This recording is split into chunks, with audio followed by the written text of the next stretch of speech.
Hi everyone, I'm Lewis Bolden and this is Solutionaries. Today we are talking trash. Some say it is the biggest global problem that no one is talking about. And in the United States, we certainly contribute our fair share. Experts say the average American creates about 4 pounds of trash per day and up to 56 tons of trash per year. The United States makes up about 5% of the world's population, but contributes about 40% of the global waste, according to experts. And dealing with trash can be a huge undertaking.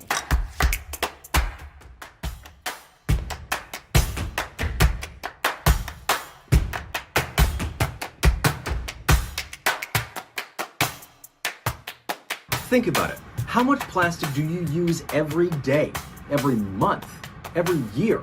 Now, how much plastic do you think you used every day for the last 2 years? All the masks, the filters, the plastic packaging for at-home tests, and all of the packaging to get that delivered. A recent study found that the average American's use of single-use plastic exploded during the pandemic. Estimates are still coming in because we're still in a pandemic, but a recent study found that 3.5 million metric tons of masks alone were used. That's enough to get back and forth to the moon, laid end to end 4.5 times. And then of course there's all that takeout, the styrofoam Tupperware, the little plastic forks and little plastic bags. On average, Americans use about 110 pounds of single-use plastic every year, which is a lot when you think about how little these weigh. And that demand jumped another 5% over the pandemic. According to industry estimates, it's expected to keep rising by about that same amount every year for the next couple of years as our pandemic lives become our normal lives. All this is to say we used a lot of plastic over the last 2 years because it's how we stayed safe, but it's never too late to think about how much we're actually using.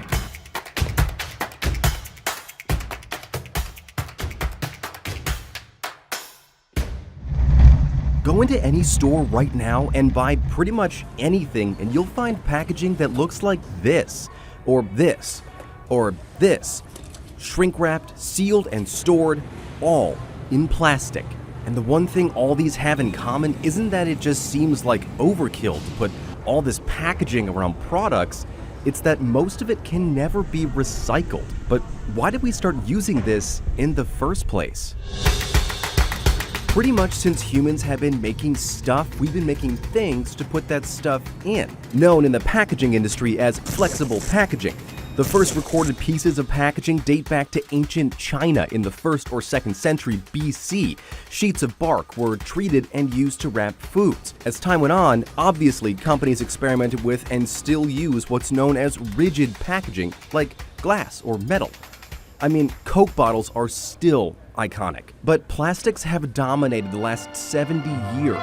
Plastics take the stage at an international exhibit in Amsterdam. Plastics were originally off limits to consumers. The first plastics with names like styrene, vinyl chloride, and celluloid were developed in the late 1800s and were meant only for military use. The horizons of plastic are lengthening and strengthening too. The first flexible plastic was celluloid acetate, and it was made from wood pulp, literally using cellulose, the sturdy but flexible fibers that give plants their strength and shape. The first were made in 1900 and initially used for photography around 1909. It also had the advantage of being slightly breathable and totally biodegradable, but it was expensive to produce. So between 1910 and the 1950s, a new domain of man's own creation, companies experimented with all sorts of flexible fibrous plastics with names like propylene, polyethylene, and polyethylene terephthalate, or PET.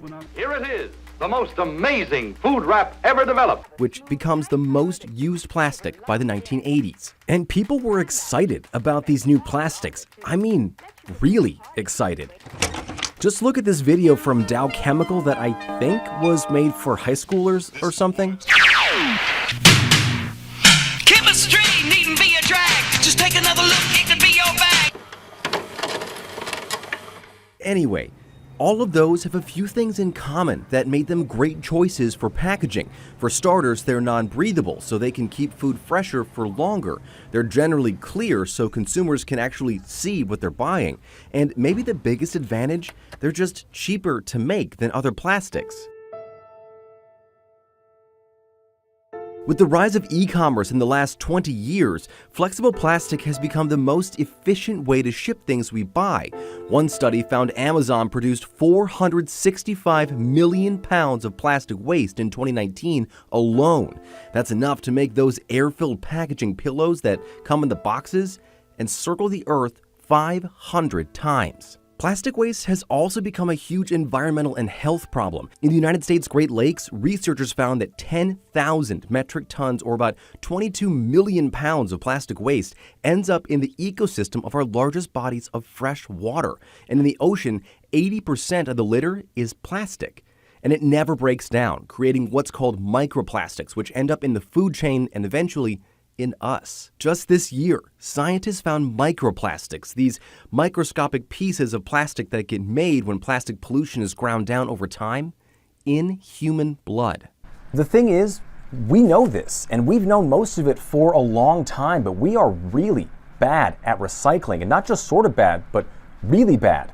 Since the 1950s, only 2% of all the world's plastic has been recycled. But there are people working at the most local levels to try to fix that. Which is why we came here, a place literally called Recycle Here, to talk to one of them. We started with our youth, and we've grown to now work with businesses, and we work with the community on the Detroit Recycles curbside recycling program. Natalie Jacob is the executive director of Green Living Science. She helps teach kids about trash and recycling in Detroit, where the city deals with millions of pounds of litter each year. In 2018 alone, Detroit's Department of Public Works collected 92 million pounds of trash from illegal dumping sites around the city.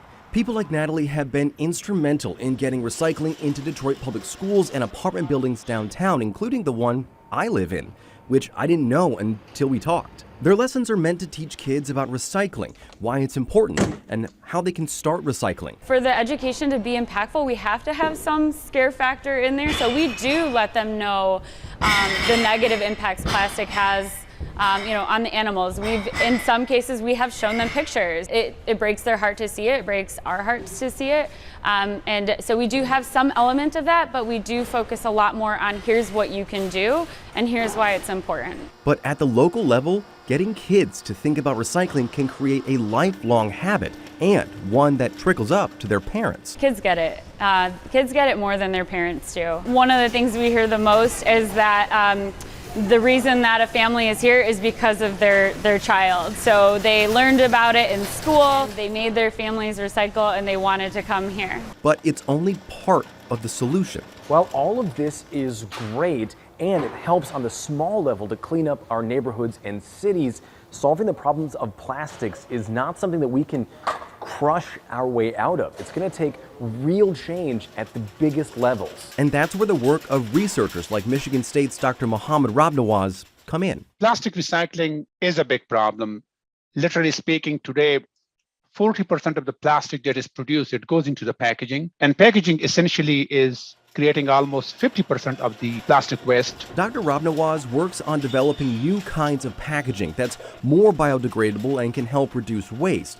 But even he would say it's just as much about getting companies to start using better packaging as it is about design, which is why he says the solution to this problem is to give big companies incentives to change their packaging or tax them for using environmentally unfriendly plastic, sort of a stick and carrot for corporations. If you are using virgin material like new plastic in the package, you need to pay a penalty, extra tax. And the carrot is for the companies, if you are putting more recycled content, you get tax incentive.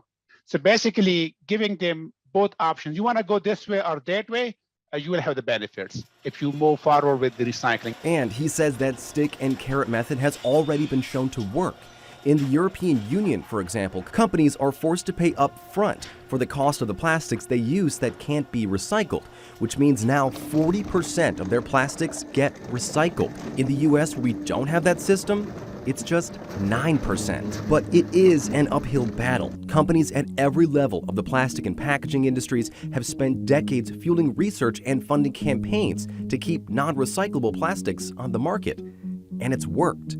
Not to mention, they've used that same research to put the cost of finding ways to recycle on the consumer, on us, rather than on themselves. It's not easy because you are competing against the low-cost material like polyethylene, right, which is so cheap. But we cannot go with the practices that what we do here. So eventually it will be a combination of something like a bio-based material, which essentially are biodegradable. There's one aspect. And then reducing the creation of the new plastic by adding more and more recycled content into the packaging. So those are the two things that I see like should go together. Plastics and plastic packaging is a really complicated problem with complicated solutions. But maybe that's just it. If we start with solutions big and small, we can end up boxing this problem in, maybe, for good.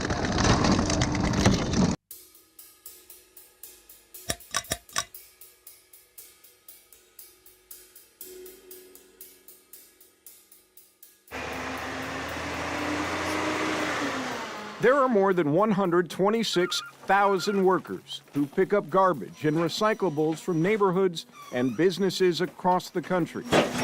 But these 5 states, California, Florida, Texas, New York, and Ohio, have the highest employment levels in that industry. In 2021, New York offered the highest average hourly wage at $30. That's actually the highest hourly wage in the country. The hourly wage in Texas averages just shy of $17 in 2021 anyway. The labor shortage across many industries is driving the competitive market. It's in favor of employees right now. Companies are using big signing bonuses to pull in workers, as well as higher starting wages. The city of Houston is offering a signing bonus, but says they're competing with others who offer a starting pay at $25 or more. The city of Houston's starting pay is around $19.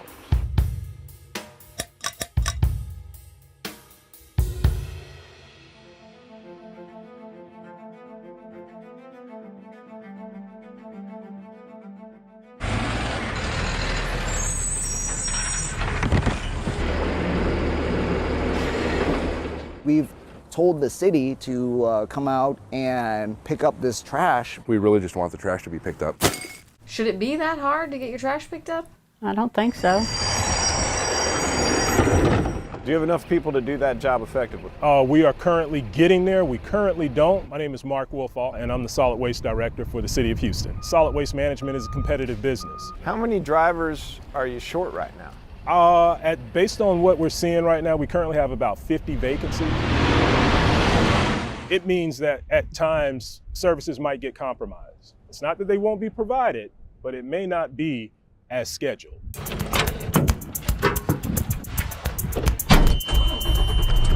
No, they can't function without us because we have to, it's a federal law that we have to pick up garbage. My name is Sanae Stanberry Roberts. I'm an operator with the City of Houston Solid Waste Department.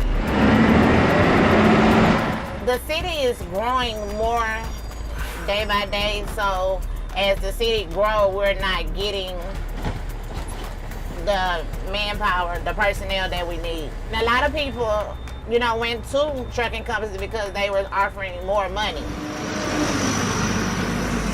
The thing about the garbage truck drivers is they get their license and they decide they want to be over-the-road truckers or something, and that's the route they might take because of the higher pay and different benefits and things. I'm Jimmy Monk. I'm the CDL coordinator / instructor here at Alvin Community College. A garbage truck is just a Class B with no trailer.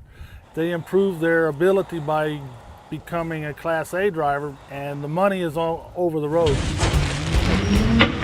There's a sign on 59, a company out of Austin's offering $8,000 retention bonuses. It's definitely an employee's market right now. My name's Matthew May. My brother and I are the owners of a residential trash and recycle collection company, Best Trash.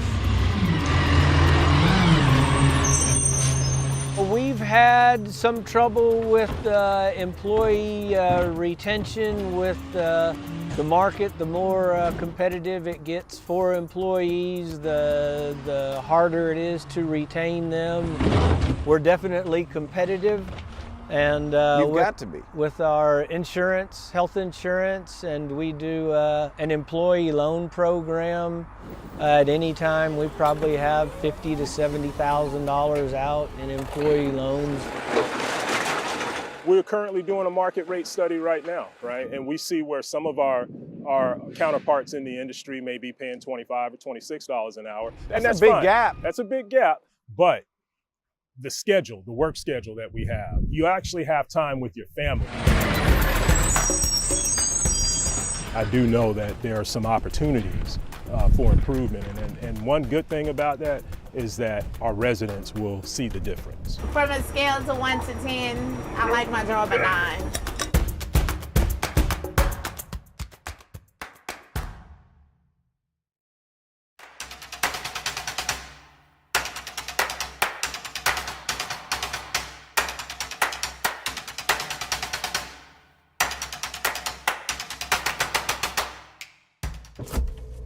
I would bring like plastic water bottles like every day almost. You don't think about it. It's just a habit.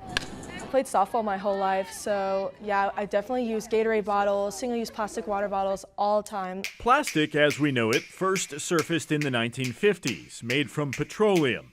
It's cheap and convenient. Since then, factories have produced 9.1 billion tons of it. Now, humans use 1.2 million plastic bottles per minute. Americans buy 50 billion water bottles each year, and approximately 91% of plastic is not recycled. 14 million tons of plastic ends up in our oceans each year.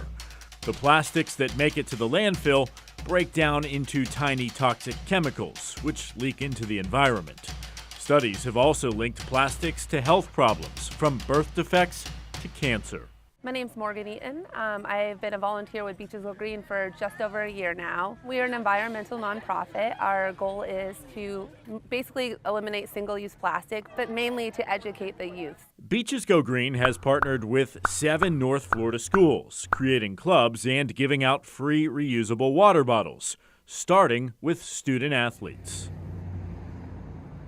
This is Fletcher Middle School. It's just outside of Jacksonville, Florida, and it happens to be right across the street from the beach. That's one reason why administrators say it hasn't been that hard to change kids' minds about plastic.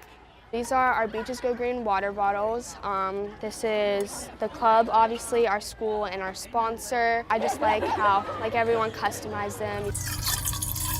What do you tell your classmates? I tell them instead of using a plastic water bottle, they should get one because it's way better and it protects the environment way more. Swim team is getting water bottles. We just got a sponsor. They're going to make them. It's awesome. I'm Joe McKenzie. I am the principal here at Fletcher Middle School. This represents the amount of water bottles we would use in a year if we did not have a reusable bottle. One bottle takes care of all that. One bottle. Per year. One reusable bottle replaces 156 plastic bottles. Beaches Go Green has given out 12,000 so far. They cost about $11 each. Most of that is paid for by sponsors, who in turn get their logo on the bottle. I'm Veronica Schaff, and I'm one of the presidents of Beaches Go Green Club at school. I'm Taylor Brown, and I am a junior, and I am also co-president of the Ponte Drew High School Beaches Go Green Club. We tell our athletes when we distribute the bottles that plastic is non-biodegradable, so every single piece of plastic that was ever created is still here and will always be here on Earth, so that plastic will never ever go away, which is why it's really good to reuse. Beaches Go Green is working on more sponsors and more schools. The hope is for every student to get a bottle and a lesson for free. It's to try to eliminate as much single-use plastic as we can, to influence them to influence their children and their children and their grandchildren, great-grandchildren, future generations to just stop leaving their print on the earth in a negative way, such as single-use plastics. Saving the world, one sip at a time.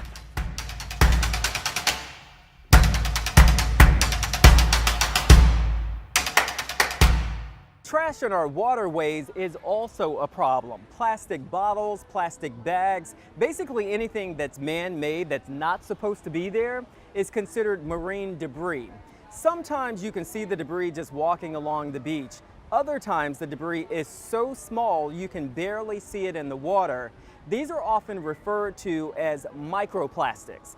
Right now, there is a new push to clean up these microplastics, and there is research that suggests that these plastics can even end up in our bodies. That's according to John Peterson with SeaWorld. Solutionaries correspondent Eric Sandoval has more.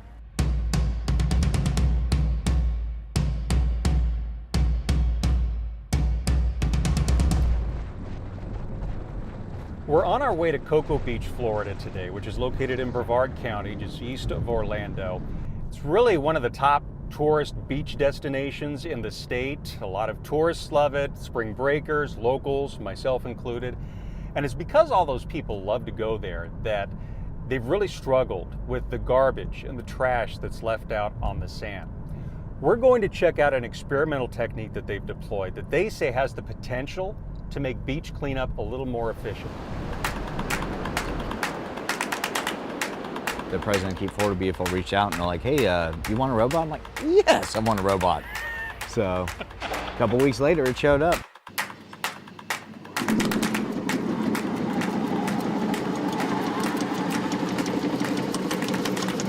My name is Brian Bobbitt, Executive Director of Keep Brevard Beautiful.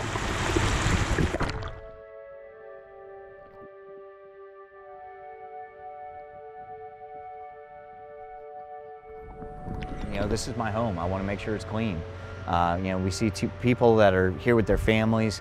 No one wants to have trash out on their beach. So this is why I do what we do. This is Bebot. It cleans the beach. So Bebot is a solar-powered and electric robot that will actually sift through the sand and remove all the microplastics and sift everything out. It doesn't take long to fill up this tray full of stuff. We're constantly picking up trash out here, and you guys do an awesome job. Oh, we appreciate it. Plastic bag, several bottle caps, a sticker to a Star Wars thing, straw, cigarette butt. Yep, cigarette butt, plastic fork handle, a dental pick. Ew. Is it like autonomous? It has to be controlled by a human. Just walk behind it, keep it slowly moving forward. And as you can imagine, you want to come see it? A robot on the beach drew attention. I thought you guys were cleaning the beach, but then I also thought maybe, are they testing something lunar? That seems strange. My mind was just whirling as to what this could be. And then I saw cleaners, so like, I'm gonna go ask them. I'm not disrupting a NASA project. So I can control the pitch, the depth. Bobbitt says his volunteers still collect garbage here by hand. In fact, they collected more than 145 tons of it in 1 year alone. But it's the tiny pieces that Bebot is able to pick up that could be a game changer. What is that? That is a microplastic. So it was a piece of something bigger, maybe a Frisbee or a beach toy or whatever. You know, it gets left out here on the sand, it gets sun-baked, breaks down, and eventually goes into smaller pieces. So that is the definition of a microplastic. Now the problem is that stuff can end up in the water. Fish eat it, turtles eat it, other wildlife eat it. We eat the fish. I was going to say, and then we end up eating the fish and it gets in us. Exactly. So my official title is Education Coordinator at the Marine Science Center. My name's Shell Webster. And Shell, short for Michelle, says garbage that makes its way into oceans and lakes can impact marine life that lives there, like sea turtles. When they're in the ocean, they're looking for food, they're holding their breath, they're diving down to go and get things like jellyfish.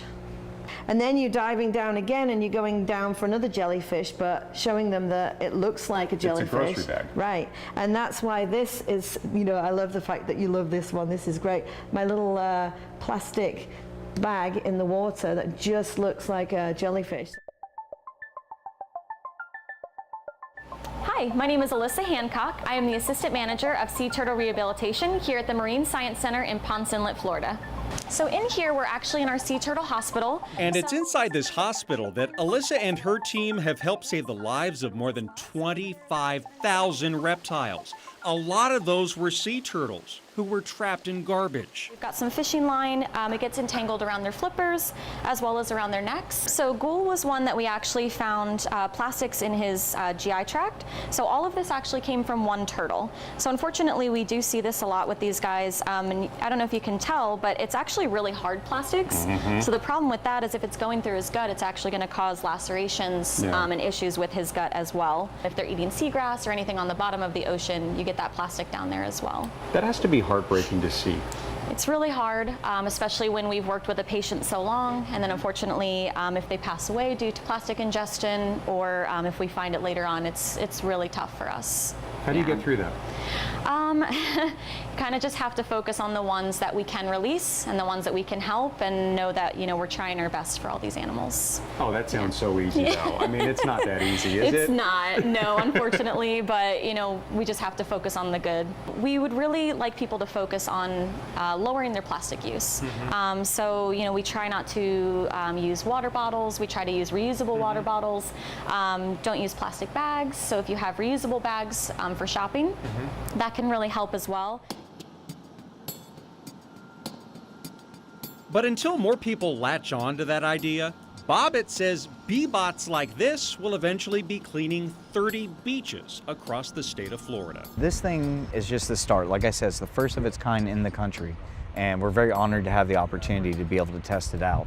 But as we work on it more and we kind of figure out and work out some of the kinks, I think we're going to see more and more of these types of machines all along the beach, roadways. I think this is kind of a way of the future, but we're always going to have humans do the right thing first.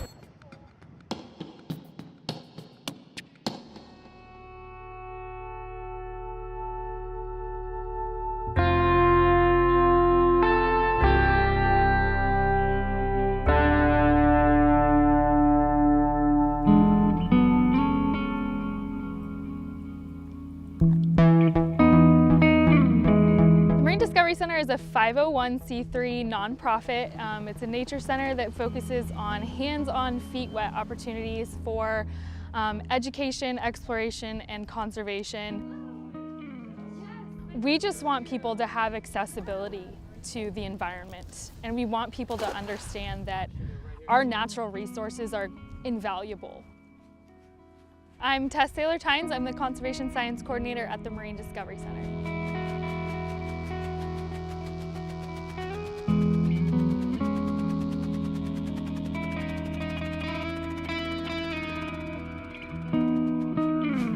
This was a high school track and field, which, as you can imagine, wasn't really being used by a lot of fish or birds. 5 acres that used to be kind of non-functional for wildlife is now really a nursery for wildlife. So, in addition to all the marine life that's probably out here, you probably also see a lot of junk and trash. Yes, yes. Tell me about some of the things you've seen. Commonly we find items like bottles and bottle caps that may have flown off someone's boat as they were driving by. We find plastic bags. Fishing line is left behind a lot of the time.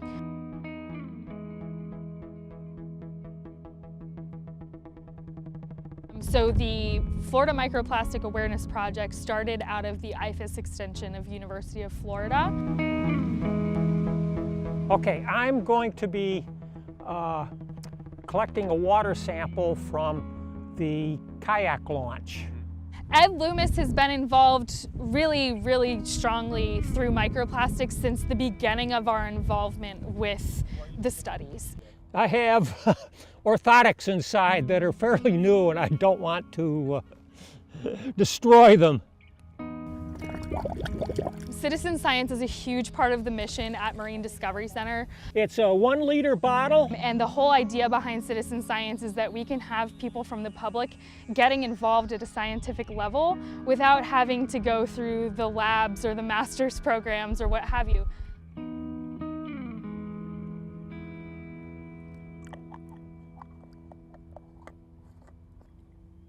And we always take the sample from the surface of the water.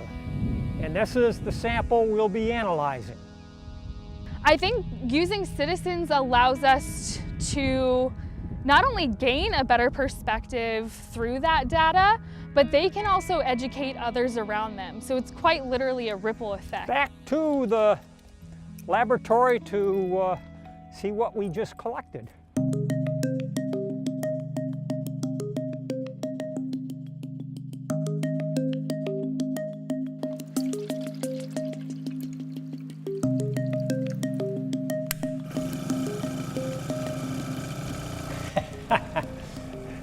It's a little lighter than coffee.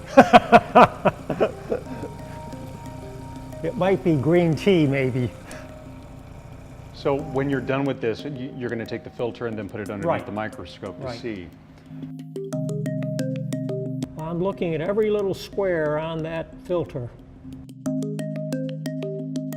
Anything that might resemble a plastic, a film, or a fiber.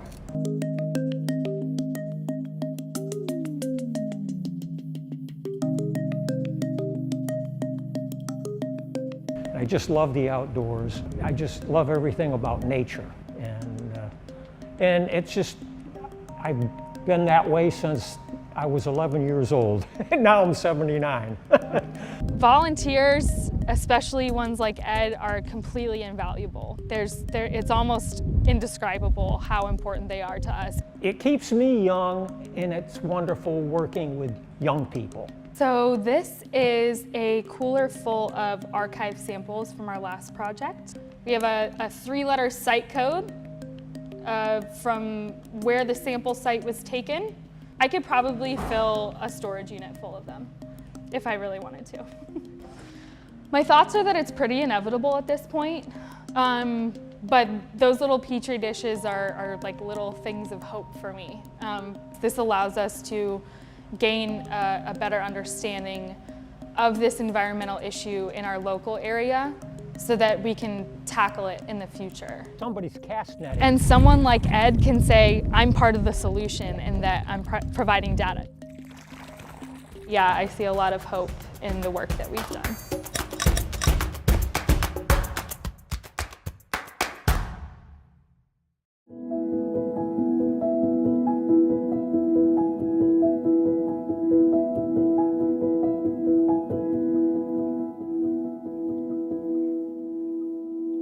Recycling can be confusing. Where you live determines what can be recycled.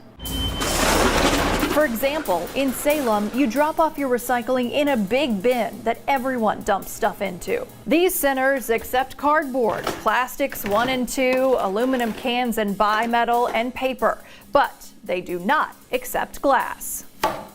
But in Roanoke, each house has their own bin, and the city comes to pick it up every other week.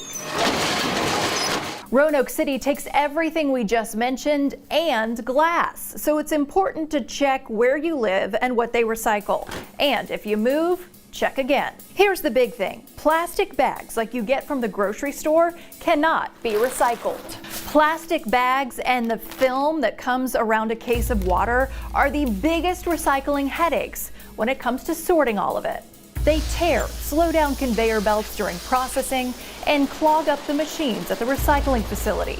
It can mean big money to fix those machines. Take those back to the grocery store and look for the place to recycle them. Recycling right can save everyone a lot of headaches and taxpayer money.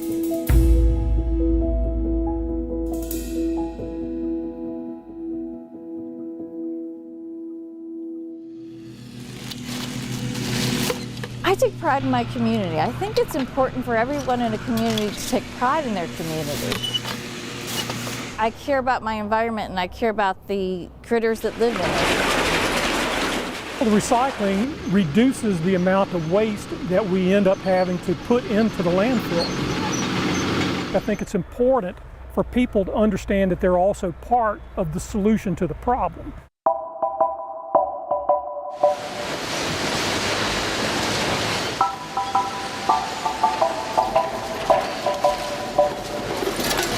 When you look at all this, what do you see? Money. I mean, I'm a businessman. My goal here is, you know, as a manager, all goals are to maximize shareholder profit. But I look at how much return we can get to cover our expenses and maybe put a little bit in the bank.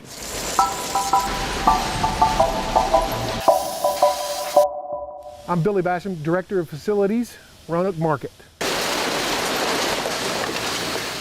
When you recycle, you want to do the right thing. Absolutely. But you have to recycle right. Absolutely.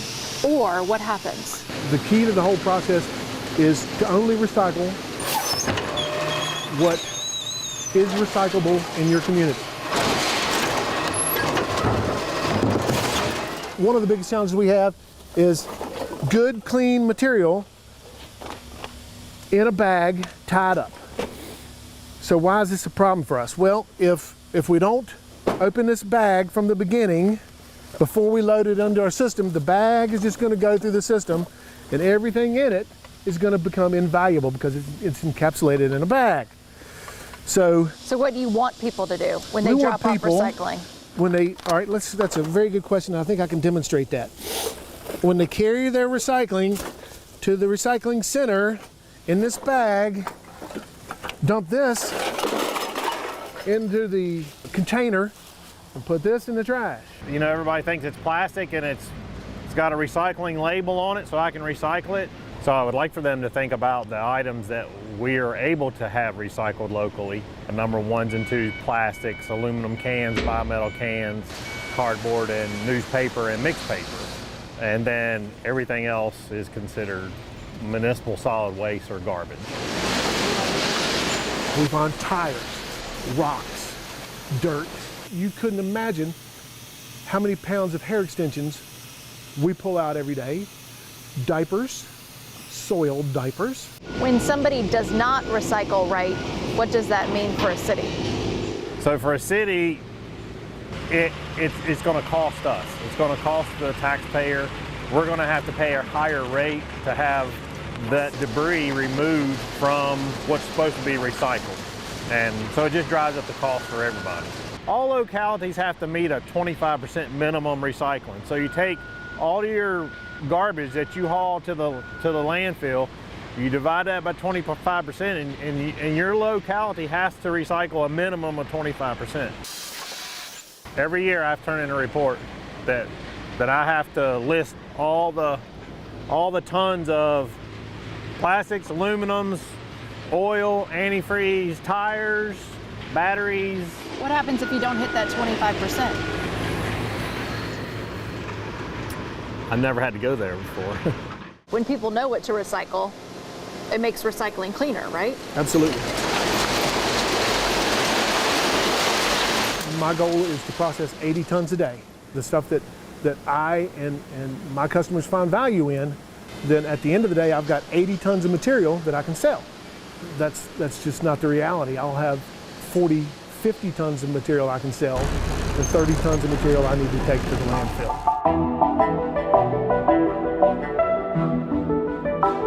Recycling reduces the amount of waste that we end up having to put into the landfill. Landfill construction is very expensive. My name is Dan Miles. I'm the CEO for the Roanoke Valley Resource Park. The cell that we're standing on right now is about an 11-acre cell, and it cost about $8.5 million to build. And then you've got all of your operating expenses and everything else that goes along with it. Any ton of recyclable that we can keep from coming to the landfill will be one less ton that will use the life expectancy prematurely. So do you think recycling is still worth it? Well, I think that recycling is worth it, just from a standpoint of the big picture. And you look at it and say, it is the right thing to do. But I think there's also some things that have to be done on the front end of recycling, that from a marketing standpoint, that if you look at the way our products are manufactured, some things can be done from a manufacturing standpoint that would reduce the amount of materials that would come to the landfill. But after the fact, I think it's important for people to understand that they're also part of the solution to the problem. They are participants in generating the amount of garbage that comes and fills up this space. And it's a finite amount of space. It's not infinite. Firmly believe that people want to do the right thing. I just don't think there's enough continuous education. I think everybody wants a recycle program, but the responsibilities of a good recycling program is continuous education. My husband calls me a trashy lady. I'm Mary Dolan, and I volunteer to pick up trash in the city of St. Louis. We've lived here for 2 years, and I think you should care about the community that you live in. It makes it for a better place. You know, so I just volunteer my time and then bring the recyclables to the recycling center and throw the trash in the trash.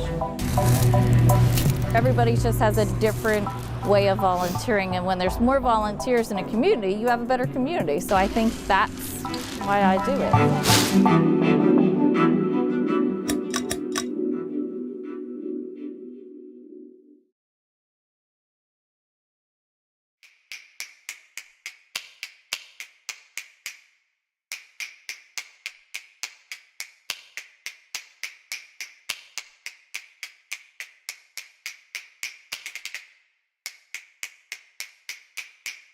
Steven, Adam. Volunteers from numerous caving organizations regularly gear up and enter caves and sinkholes to clean them. Some can be walked into. Now you can take your left hand off the rope and feed off on the hand as you go over these lips. Others require rappelling down. So this is basically an extension of the cave. So we came down this 40-foot drop, maybe 45-foot drop, and the cave keeps on continuing down the slope here. And the cave, it was used as a trash dump for many years. And some of the trash that has come up here ended up being washed down there because the cave takes water and it just gets carried away. A lot of the rainwater, washes into these caves, and then eventually get to our, drinking water eventually. So we don't want all the trash to be the part of the filtration system. Water will flow through cracks in the rock into Edwards Aquifer, recharging San Antonio's water supply. But keeping the caves clean is a must because this could contaminate the water. Of course, some of the other industrial materials that we have, car batteries, lead batteries we've seen, radiators, we've seen car parts, etc., that have been thrown in these caves and they sit there and they slowly release, the material over time. And if you have enough of those sinkholes that have been used for disposal of material, you can result in localized groundwater contamination problems. Some of them had like gasoline or gas. So those are really, toxic waste. This is one of the messiest rooms in the cave. You can see all the trash here, all the different clutter, glass bottles, tin cans. You'll find some random items like this. This appears to be a toy cash register. Then you also have more hazardous things that our water actually filters through before going into Edwards Aquifer. And this right here is toilet bowl cleaner. It actually has danger and poison on it. Ranch dumps have been used for many, many years for disposal of basically ranch waste, and that before people really understood the relationship between the activities on the surface and our water resources. Just your initial thoughts when you see so much debris and waste in some of these caves. It kind of makes me sad in a way, but it's also understandable. I mean, given that this occurred so long ago, the owners tell us that, that nobody's used this as, for trash in I want to say like 50 years or so. We rigged that tree and we have a little haul system to pull up the actual buckets, but then we also have that rope system for people to safely go down. How much trash do you think you've already taken out, and how much more do you hope to be able to pull out? Hundreds of pounds of trash. Yeah, it's quite amazing how actually there's one wall where all the crumbled up tin cans are like almost wedged in and have become part of the wall. There's certainly a lot of trash that we just can't get to, we can't physically remove, it's too difficult or actually too dangerous for the volunteers who are down there handling broken glass and sharp metal and sharp wire and it falls and rolls down into crevices that we just can't reach. Edwards Aquifer is San Antonio's main source of drinking water. Currently, it's sitting at excellent for water quality. This trash has been there for 100 years, and we still have pretty good water. What's the point of getting that trash out now, or what's the benefits to it? Well, it's not always clear how quickly these contaminants will move through the system. And as the waste is there, it continues to degrade and will continue to release material. Removing trash should certainly help improve water quality on a local basis, and that, but it's very difficult to quantify because we don't always have nearby monitoring points that we can actually do a before and after sample of water quality. What are the signs to you that show, hey, this is definitely working, we are actually doing something good and bettering the water quality? Well, you know, we're seeing an improvement, I think, in removing the trash net related to the habitat of individual caves, and you compound that with many, many caves that have been cleaned up, and we think it'll have a positive impact on the aquifer.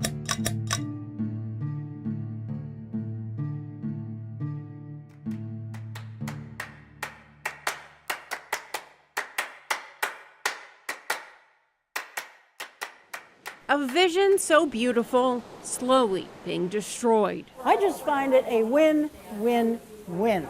Along the coast of Florida, inside a retirement home in Sarasota, these women are doing what they can. We're keeping this out of the environment, the poor fish in the sea and all. We're giving us something to do, to feel good about, and then the homeless. How did all of this start? I was looking in Facebook and I saw these women from Ohio in a church, separate tables, one table cutting up the bags, the next one, you know, looping them and crocheting them, and then actually going out and handing it to a homeless person. Over the last 5 years, Michelle Penn has turned the plastic bags you get at the store every day into more than 200 of these mats. Saves the environment because we have so many bags, 500 to 600 in one mat, and it keeps the homeless off the street, off the hard street. That's more than 120,000 of these plastic bags being used for good instead of ending up in the trash. Still, only a minor dent when you consider 160,000 plastic bags are used every second. But Michelle's idea is growing. The mat's now a community project.